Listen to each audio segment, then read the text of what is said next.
आज बात करते हैं केतु ग्रह की खराबी के बारे में और थोड़ा इसका लॉजिक भी समझिए।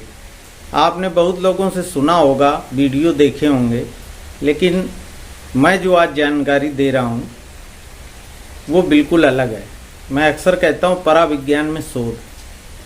बहुत सी चीज़ें उपाय लोग बताते हैं, लेकिन उनके लॉजिक भी आपको पता होने चाहिए। अगर आपके घर में ईशान कोण खराब है, उत्तर पूर्व की दिशा, तो केतु खराब हो जाएगा। ईशान कोण में अगर आपने रसोई बना दी, टॉयलेट बना दिया, तो खराब हो जाएगा। लेकिन अब इसका कोई लॉजिक तो बताता नहीं वीडियो में। देखिए, रसोई है मंगल, जब आप मंगल को केतु से मिला देते हैं, ईशान कोण केतु है, तो मंगल की ऊर्जा को जब केतु से मिलाएंगे तो खराब हो जाएगा। इसलिए रसोई नहीं बनानी चाहिए, ये लॉजिक है। और टॉयलेट गंदा स्थान राहु है, तो जब राहु को केतु से मिला देंगे तो केतु खराब हो जाएगा। इसलिए अपने वास्तु के हिसाब से ईशान कोण को शुद्ध रखें। अब एक बात आती है कि मकान बदल नहीं सकते हो, तोड़ फोड़ कर नहीं सकते हो, ईशान कोण खराब है, इस वजह से केतु खराब है और जीवन में परेशानियां। तो उसकी एक रेमेडी ये है कि केतु और बुध ग्रह छठे घर को रिप्रेजेंट करते हैं कुंडली में। बुध केतु को दबा देता है।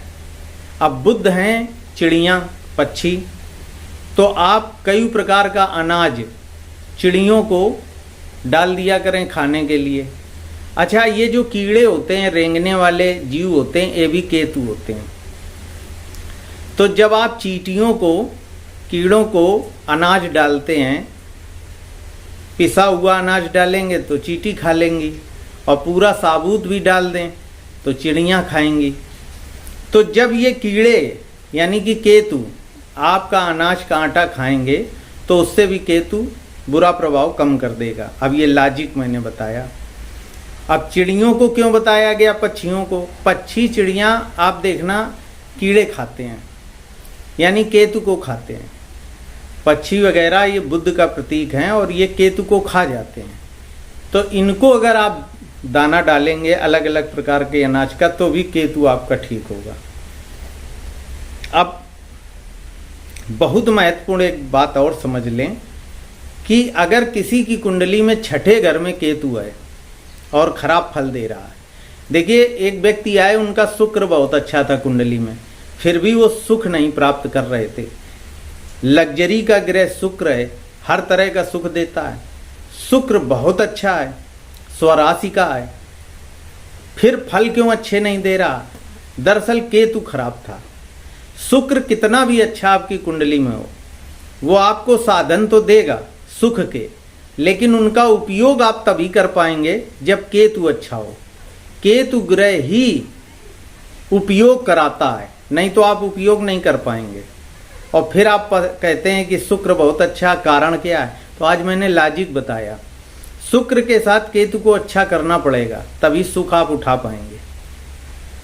तो अगर किसी की कुंडली में छठे घर में केतु है और वो खराब फल दे रहा है, तो ऐसे व्यक्ति को लहसुन केतु का प्रतीक है। लहसुन की 6 कलियां ले लें, 6 जवां ले लें और 6 कलियां कहीं वीरान स्थान में जाकर गाड़ दें, और ये हर महीने करें। तो छठे घर का जो केतु अगर खराब है तो अच्छा हो जाएगा। और अगर किसी की कुंडली में 12वें घर में केतु बैठा है और वो खराब है, तो खट्टा केतु है, इमली केतु है। इमली जो होती है खाने वाली, वो 12वें घर के लिए ही केवल है उसका तोड़। छठे घर का तोड़ केवल लहसुन है और कोई ना करे।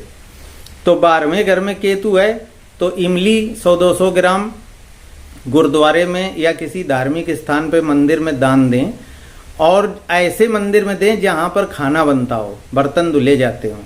तो आप वहाँ के रसोइये को ये इमली दें कि जब यहाँ के बर्तन धोए जाएं मंदिर के, तो इमली से बर्तन भी धोए जाते हैं, तो इमली उस धोने के काम आ जाए। तो 12वें घर का केतु अच्छा होता है। ऐसा आप साल में 2-3 बार कर सकते हैं, क्योंकि कोई ग्रह जब कुंडली में खराब होता है तो पूरे जीवन भर खराब होता है। इसलिए समय समय पर बार बार उपाय करना चाहिए।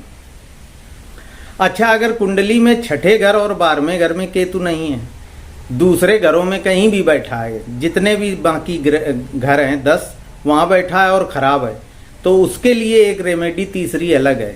फिर वो ये रेमेडी नहीं है, उसके लिए है काले और सफ़ेद रंग का मिला जुला कंबल ले लें और वो किसी ऐसे धार्मिक स्थान में या धर्मशाला में आप दान दें जो मुसाफिर के या भक्त लोगों के आने जाने के, बैठने के, ओढ़ने के काम आए।